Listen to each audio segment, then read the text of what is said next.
It's me again. Tell a friend, tell a friend. Back into hermit mode where I'm not having as many conversations. In fact, I'm sitting with myself. And it was speaking about how that, because I've been also told, shall I say, that when you lose weight, you also lose emotional baggage with it. And things like food noise, like there were subtleties I wasn't conscious of that I have. How so? When I am with the fairies, it's not that I eat more, because I've always been a picky eater, but I do nip, and my timings of food goes in and out. I could go 24 hours without drinking a bottle of water, nothing, and then all of a sudden the next day I need to drink water every 5 seconds. It becomes sporadic. It becomes very unpredictable, and there's no real structure to it. It's very chaotic. And in thinking like that, it makes sense why my body would be chaotic at that point. I say, hey, I had a little cry today, yay me. Now, while that is great, it's more the grandeur. I'm talking about the littlest things. Do I wake up in the morning? How do I wake up in the morning? What's the first thing I do? Am I already doom scrolling? Am I already feeding my mind with things that are outside of me, or am I even grounding myself first? These little habits. And I realize I've been falling on and off with those habits of mine when it comes to self-care. I typically, when I wake up in the morning, I would spend some time in the silence. These days, I find myself trying to distract myself. The first thing I do is try and distract myself. That's something I need to change. But also when it comes to feeling in and out of control, I have this subconscious rebel, teenager in me who doesn't want to be told anything, right? I want to do it my way. I want to have that control. And I've been thinking to myself, how do I rewrite that narrative where I can feel control of me, but in the healthiest sense? Because my teenage self will be like, okay, well, if that's the plan and agenda for day, I'm going to make sure I procrastinate as much as I can so I don't do it. Rebel. And that's not helping me, and it's definitely not helping future me. So I came to the conclusion of fasting. Now, I have read a lot about fasting in various means, both spiritually and physically, how that can help the body. But then I couldn't really grasp my mind around why someone would choose to inadvertently starve themselves, right? And it kind of dawned on me that it wasn't necessarily about the starvation. It was about gaining control over what felt out of my control, like rebalancing that narrative of what was actually within my control to control and what was actually outside of my control that was thinking I was controlling. How so? I control what goes into my mouth. If I decide to buy pizza today, that was me. That wasn't an outsider's, oh, but that's all we have in the stores. Is it really? Did I truly take the time to look and see if there was other options? And 9 out of 10 times, I probably didn't. I was just rushing and I picked the most shiniest things in front of me. That's what marketing does. It pulls your attention as quickly as it can to make you do impulsive buys, right? But if I'm slow down and be intentional with it, would I have really chosen that? That was a question I think I asked a little earlier before that also came back up. If you were your best self, would you have chosen the people that were around you now? It's the same with what you eat, how you decide to start your day, what you decide to put in your day, and why.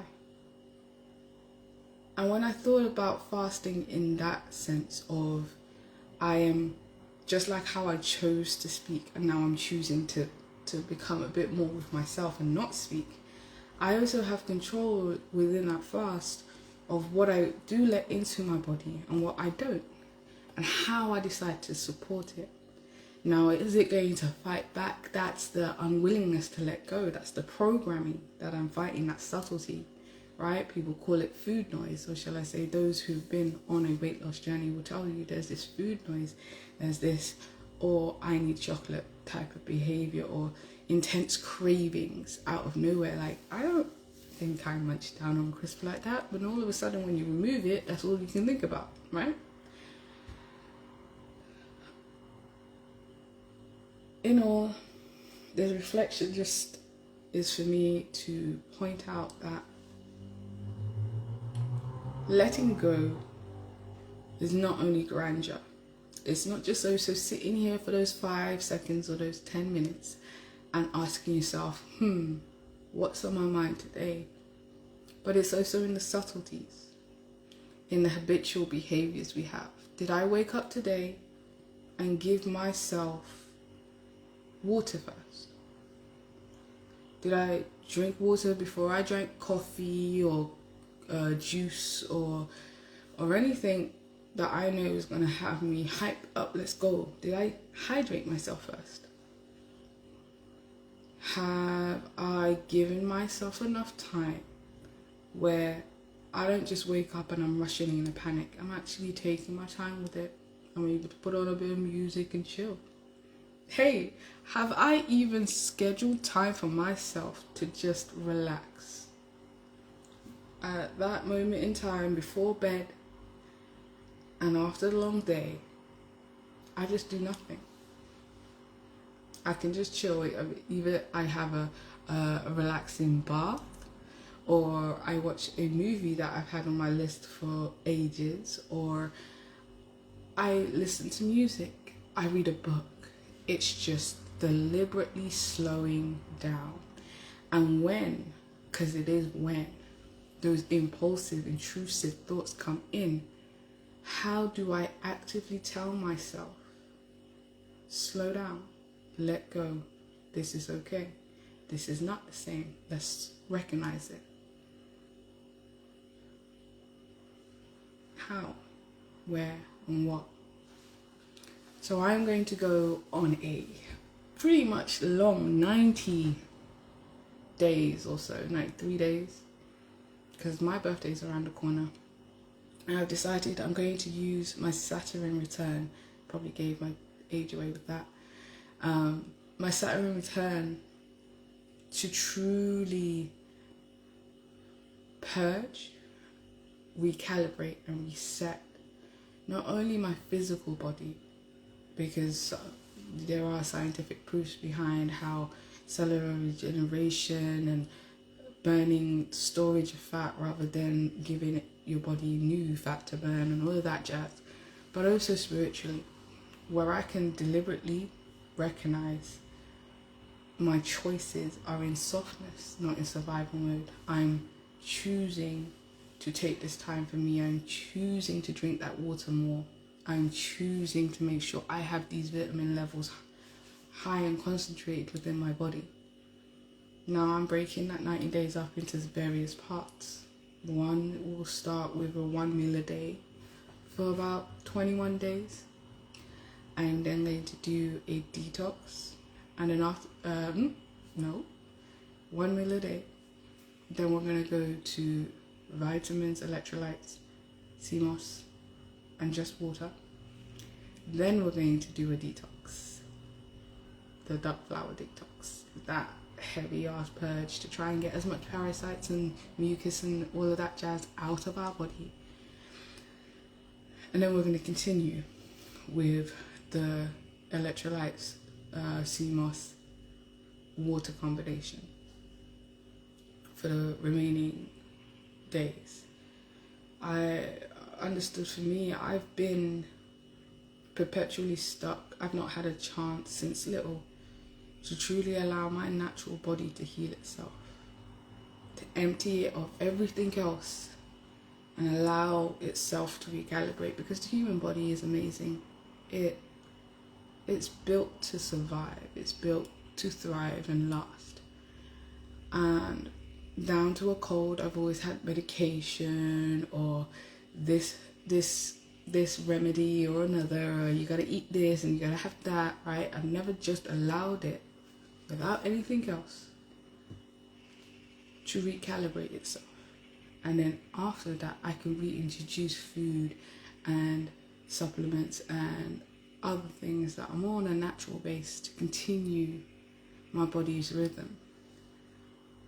But you can't fill up a cup that already has cracks in it. You have to turn the water supply off first, right? Allow the remaining water to drain and then patch up the cracks in order to then fill it back up with water. And that's exactly what I'm doing with my body, both physically and spiritually. And I hope you guys follow me along. That'd be great. Well, actually, it's not. I will be taking pictures, and then on a later date, I'll be posting them up, maybe. Or I might just post them up every day. But definitely this live will be every single day. I'm rambling, but yes. My thought of today is, what is the realistic meaning of letting go? How am I realistically letting go? How am I allowing myself to be in a new chapter?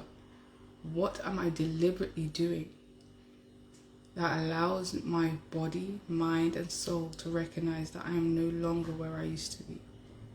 And that's literally as simple as making sure I drink water before I do anything else. Getting that 2 liters a day in. Because hydration, you'd be surprised that 9 out of 10 times you're not hungry, you're just thirsty. But your mind hasn't learned the difference. I hope this made sense to somebody else, because it makes sense to me right now. But don't be hard on yourself. In that compassion, you find solutions. Because you aren't the same as you were last year. And you won't be the same as you are right now next year. But there are choices that you make right now that would affect who, how, and what that looks like next year. Look at the subtle changes.